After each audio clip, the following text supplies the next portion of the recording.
ঈশ্বর, আমাদের তুমি আদর মন্ত্র দাও, মানুষকে করো সত্যের অভিমুখী, নির্মল করো সভ্যতা ও পাচার, জগতের সবাইকে করো সুখী।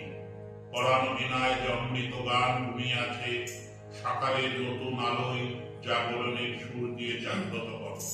মনের দীনতা মলিনতা মুছে যাক, এই প্রার্থনা করে আমাদের শেষ নিবেদন আলোকের এই ঝর্ণাধারায় বইয়ে দাও।